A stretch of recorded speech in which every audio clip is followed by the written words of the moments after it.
Good evening, everybody. Welcome to Byjus Exam Prep IAS. So, before we head on with the Hindu news analysis, let me just give you an announcement. The big news is back in action again. One important topic will be discussed under the big news. So please see to it that you visit the channel in YouTube and check out the video there. For those of you who have still not subscribed to our Telegram channel, please do it at the earliest. You will get important updates on current affairs from that channel. Link is given below in the description. So without any further delay, let me take you to the very first topic, which is with regard to the Global Hunger Index. Now, what is the whole issue surrounding it? The Global Hunger Index, back to back, this is the second time that the Hunger Index has portrayed a rather sorry picture of India's state of affairs when it comes to malnourishment or even for that matter, hunger. So this has not gone well with the government. The government has claimed repeatedly that the measures or the method used for arriving at the value is not actually scientific. So arguments are there. Counter arguments are there. There are two articles that had appeared in the paper today explaining both the stands. So from a UPSC aspirant perspective, it is important to develop a very neutral idea with regard to what is the whole issue about. So taking it from the top, it is a tool that measures and tracks hunger globally as well as by region and by country, prepared by European NGOs of concern worldwide and World Hunger Health. The GHI is calculated annually and its results appear in a report issued in October each year. So these 2 points at the top, you can consider them as, important even from a prelims perspective. Now, what is the Sustainable Development Goal? SDG 2 basically aims to achieve zero hunger by the year 2030. So India has been ranked 107 among 121 countries. India was accorded a score of 29.1 out of 100. That is serious category, placing it behind Sri Lanka, Myanmar, Nepal and even Bangladesh. Now to put this in perspective, just look at the graph here. One look at this graph, what do you understand? Year on year, it is going downwards. Although from 2014 it has picked up slightly, marginally it has gone up, but then we don't know where the trend is going to head. Clear? So let us try to understand this even more better. The GHI score is computed using 4 broad indicators and they are undernourishment. That is, it is a measure of proportion of the population facing chronic deficiency of dietary energy intake, which means what? They are not getting minimum amount of nourishment, minimum amount of calories that are required for an adult to have a sustained healthy life. Even that is not getting done, or that criteria is not being met. Then you have child stunting, which is you're not having the requisite height for the age. From a child's perspective, the child is not having sufficient weight for the height, which is child wasting. And then you have child mortality, which is simply a sad state of affairs. That is, a child will not live to celebrate his or her 5th birthday. The child will die before that. Getting the idea? So these are the 4 conditions. Now if you look into it, one thing is clear. 3 out of the 4 parameters are completely associated with the child's health. Alright? And that is actually one of the bone of contention that India has against this whole methodology. What is that? Let us try to understand it a little more better. So India's stand. What is India telling with regard to this methodology? For the second time in 2 years, Ministry of Women and Child Development has rejected the Global Hunger Index. According to the ministry, the report lowers India's rank based on the estimates of the proportion of undernourished population. So looking into just the undernourished population, you are demeaning us. You are actually pulling us down. This is not the reality. That is what India is telling. It elaborates that US Food and Agriculture Organization estimate is based on food insecurity experience scale. Survey module conducted using the Gallup World Poll that bears a sample size of 3,000 respondents being asked 8 questions. Now the $1 million question here that India wants to ask is, how can 3,000 people represent a country with more than 140 crore population? Some merit is there in that argument. It stated that the data represented a minuscule proportion for a country of India's size. 3 out of the 4 indicators used for calculation of the index are related to health of children and cannot be representative of the entire population. So from India's point of view, when you see it, it makes sense because 3,000 is a small sample size for a large country like India. Number 2, 3 out of the 4 indicators are exclusively concerned with child's health. On the basis of that, how will you determine the hunger parameters? Let us see further. the GHI website provides important clarifications on these points raised by the government. So, GHI has given counter argument.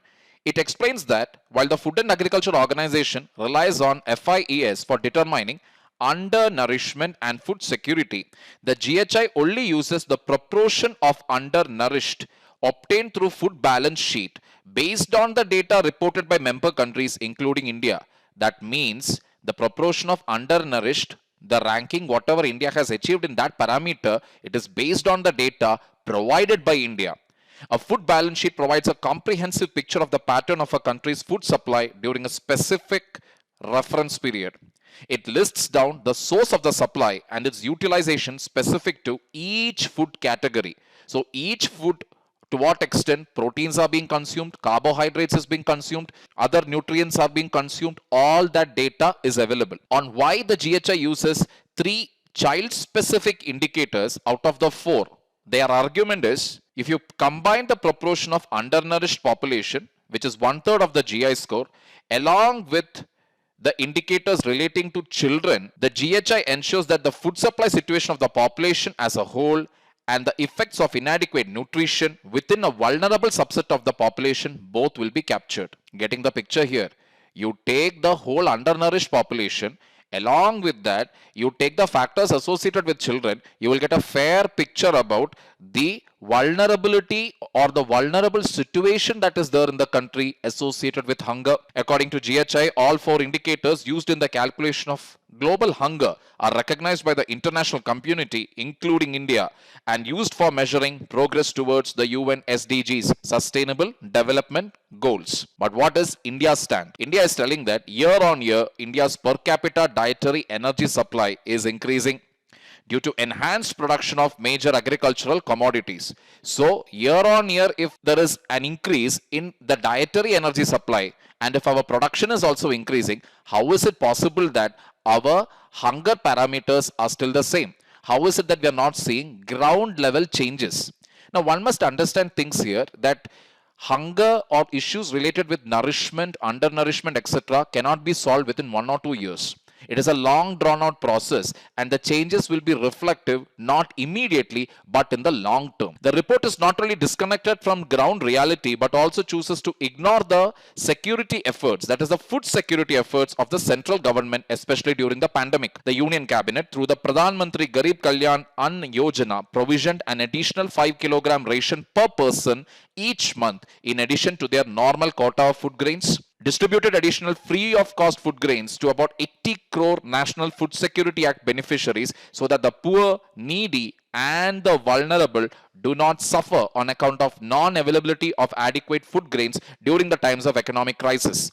The scheme has been extended till December 2022. But again, like I told you, educational outcomes, health outcomes, these 2 factors will not be seen immediately or in the short run. Their benefits will be only seen in the long run because undernourishment is the key focus, followed by that the health parameters or the health vulnerabilities associated with children. You will not be able to see immediate changes. But going down the line, maybe by 2030, India's ranking in GHI may improve. Clear, people?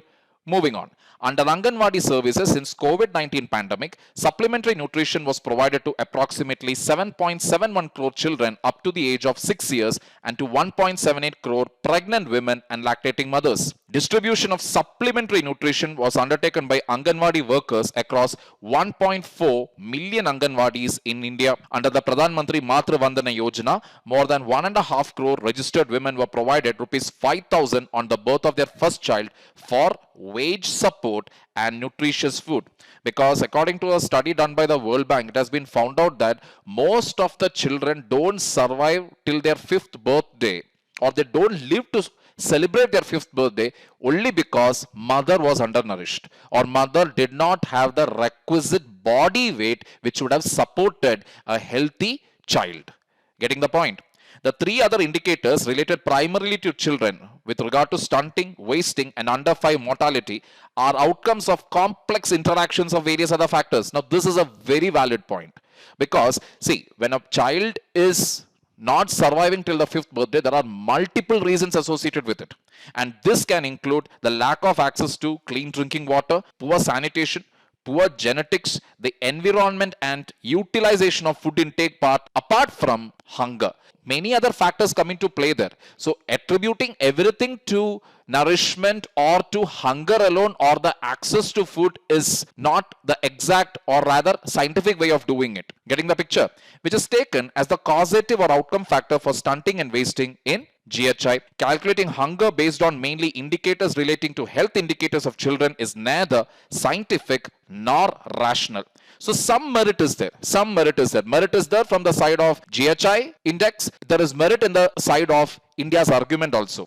But long drawn out solution is what India may improve its ranking, because when you finally get a question like this also, you're not supposed to take an anti-governmental stand. You're supposed to have a pro-governmental stand. So India's ranking may improve considering the fact that we have a lot of schemes covering the mother, the baby, the infant, the child, and ultimately even the adults. So food programs are there at various stages to ensure nutrition. Clear, people? This is the second article from where we had picked up all the useful information. So like I told you, 2 important articles associated with the Global Hunger Index had appeared in today's paper. Moving on to the next topic, many challenges as India takes up G20 presidency. So the presidency of G20 was earlier under Indonesia. Now it is moving towards India.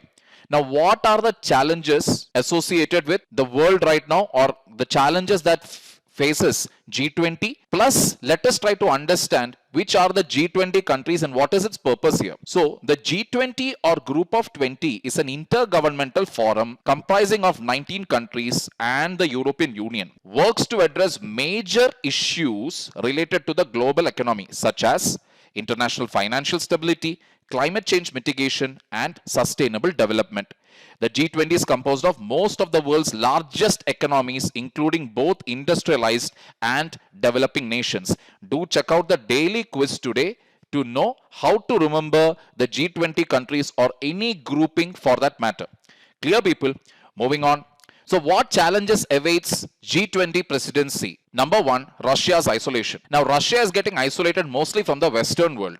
And if you actually see, with India becoming more and more closer with Russia, what is happening? Pakistan is becoming more closer to USA, or USA is also extending that arm towards Pakistan. Now this is pretty interesting considering the fact that Saudi Arabia is going to be closer towards Russia now. In an apparent snub to USA, Saudi Arabia and Russia have ended up becoming close. Now, how this will affect the geopolitics within the Indian subcontinent and in the larger context of the world will be pretty interesting to watch in the coming days. Global inflation is very high.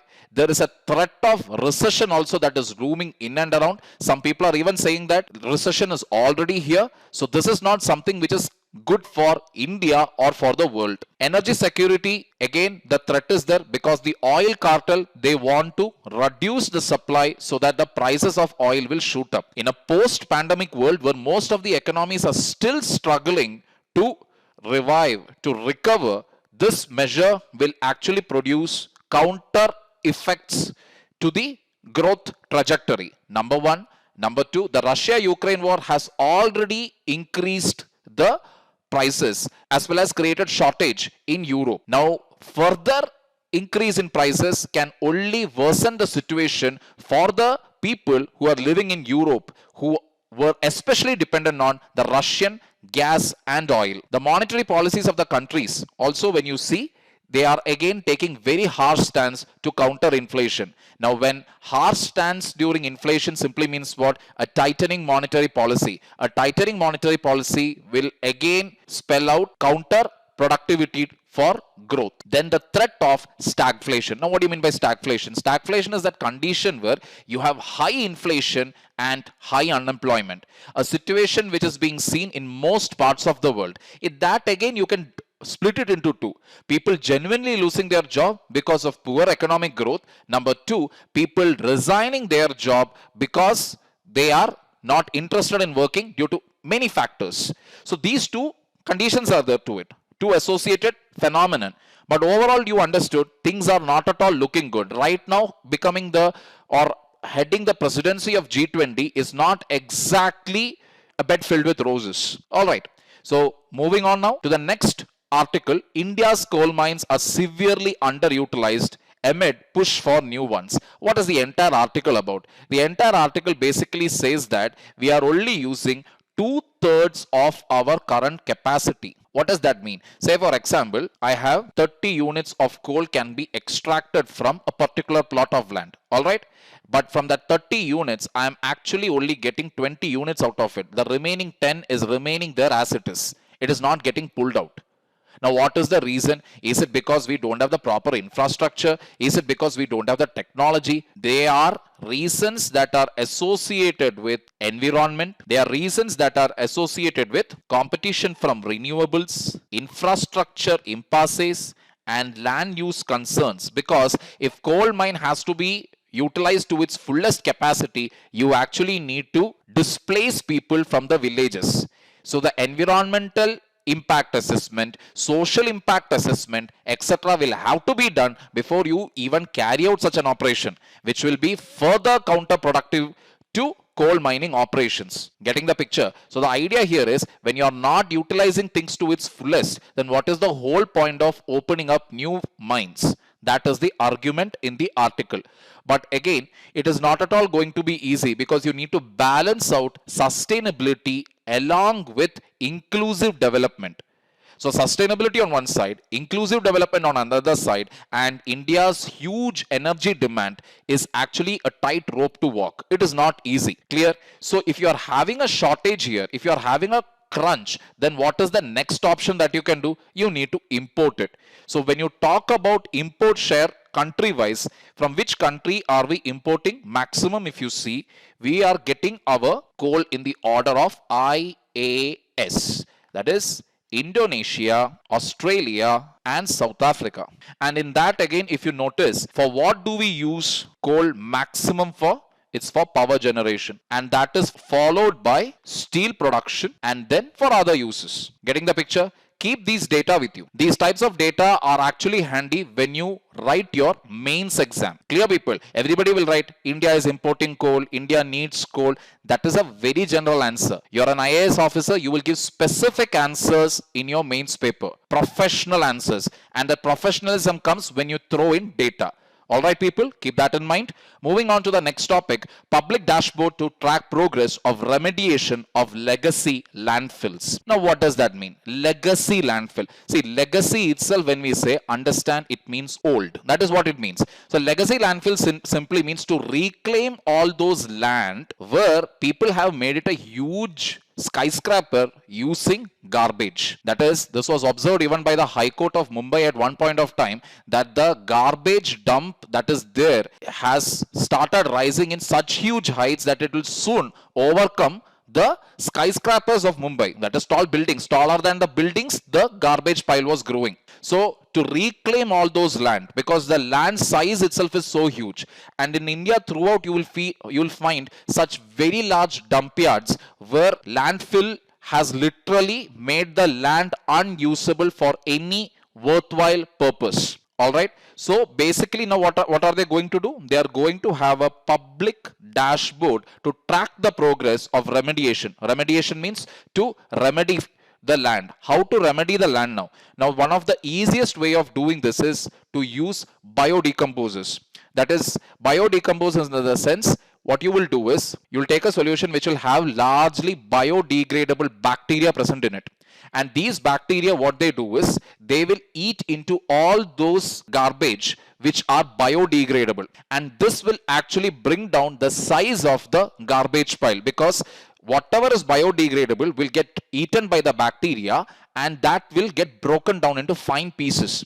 And this will bring down the size of the whole garbage dump. Now once that happens, you can slowly start removing the plastics out of it, you can remove the metals out of it using magnets, etc. and step by step you will be able to reclaim it. This was done on a trial basis by an NGO based out in Mumbai, and they found that this was successful. Clear, people? Moving on, mains practice questions. India has rejected the findings of Global Hunger Index report, critically examine. Now when you say critically examine, what does that mean? Critically examine simply means you have to talk about both the pros and the cons, and finally an optimistic conclusion. Never you are supposed to write a pessimistic answer. Keep that in mind. All right, 250 words, 15 marks. India holding G20's presidency presents both opportunities and challenges. Discuss. So we saw most of the challenges there. What are the opportunities now? Russia, Saudi Arabia has come together. India is already close with Russia. This is the time now for India to exert itself in the eastern region, and that way exert its dominance in such a way that not military wise, but then using its soft power, diplomacy skills, something like vaccine diplomacy what India had used in the past, and increase its stature there. Reduce the dependence on Western markets for exports and explore more markets in the Central Asian, African, and if necessary even the Southeast Asian countries. So that way there are plenty of opportunities available for India. The challenges that awaits India are more or less the challenges of the world. Clear, people? So those are the topics. Write it down. So with that, we come to an end of our session, people. Hope you liked it. Go through it once again if necessary. And then don't forget, big news. We have started it again. The daily quiz is also there. Quickly go through it. The fastest way to prepare diligently for your civil service exam. Take care.